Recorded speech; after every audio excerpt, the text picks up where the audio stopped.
মনে হ'ল শিক্ষা বিভাগত 133 পোষ্ট খালী হৈছে আপোনালোকে চাই আছে জুনিয়ৰ এছিষ্টেণ্ট আৰু ষ্টেটিকেল এছিষ্টেণ্ট টোটাল পোষ্ট আছে আপোনালোকে 133 মই গোটেইখিনি তথ্য এখন ভিডিঅ' দেখুৱাই দিম তাৰ আগত আপোনালোকে যদি মোৰ চেনেলখন ছাবস্ক্ৰাইব কৰা নাই চেনেলখন এতিয়া ছাবস্ক্ৰাইব কৰি ল'ব আৰু লগতে থকা বেল আইকনটো প্ৰেছ কৰি দিব তেনেহ'লে আহক আমি এইটো ভিডিঅ' আৰম্ভ কৰোঁ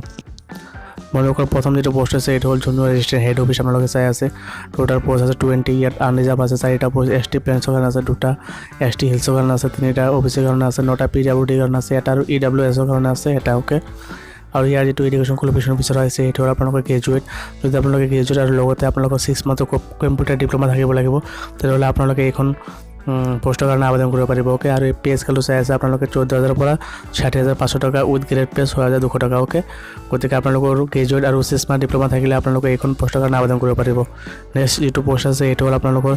junior assistant district level okay ইয়াতে টোটাল পোষ্ট আছে 99 আনৰিজাৰ্ভ আছে 37 এছচি কাৰণে 3টা এছটি প্লেন্সৰ কাৰণে 15টা এছটি হিলছৰ কাৰণে 11টা ওবিচি কাৰণে 17টা আৰু পিডব্লিউডি কাৰণে 2টা ইডব্লিউএছৰ কাৰণে 14টা পোষ্ট আছে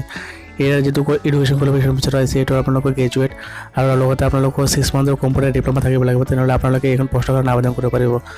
ইয়াৰ পে স্কেলটো আপোনালোকে চাই আছে 14000 পৰা 60500 টকা উইথ গ্ৰেড পে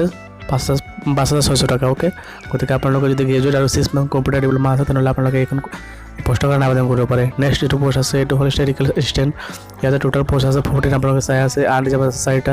এছচি কাৰণে আছে এটা এছটি প্লেন্সৰ কাৰণে আছে 2টা এছটি হিলছৰ কাৰণে আছে এটা ওবিচি কাৰণে 4টা পিডব্লিউডি কাৰণে এটা আৰু ইডব্লিউএছৰ কাৰণে এটা ওকে ইয়াতে যেটো এডুকেশ্যন কোৱালিফিকেশ্যন বিচৰা হৈছে আপোনালোকে ইকনমিক সাবজেক্টৰ গ্ৰেজুৱেট হ'ব লাগিব লগতে আপোনালোকে 6 মান্থ কম্পিউটাৰ ডিপ্ল'মা থাকিব লাগিব আৰু ইয়াৰ যেটো পে স্কেল আপোনালোকে চাই আছে 14000 পৰা 60500 টকা লগতে গ্ৰেড পে আছে 7600 টকা ওকে বয়সৰ সময় নিৰ্ধাৰণ কৰি দিছে আপোনালোকে চাই আছে 18 ইয়াৰ্ছৰ ওপৰত হ'ব লাগিব আপোনালোকৰ আৰু 38 ইয়াৰ্ছৰ নিচত হ'ব লাগিব তেনেহ'লে আপোনালোকে এইখন পোষ্টৰ কাৰণে আবেদন কৰিব পাৰিব আৰু ইয়াত আপোনালোকে চাই আছে আপোনালোকৰ upper age limit different reserve categories is selectable as per examining gov rules okay আপোনালোকৰ গভ ৰুল হিচাপে আপোনালোকৰ যিবিলাক ৰিজাৰ্ভ ক্ৰেডিট আছে এইবিলাকৰ কাৰণে এজ কিছুমান বঢ়াই দিছে গতিকে আপোনালোকৰ 5 বছৰ 3 বছৰ এনেকৈ বঢ়াই পাব এছ চি এছ টিৰ কাৰণে 5 বছৰ আৰু 3 বছৰ ওবিচিৰ কাৰণে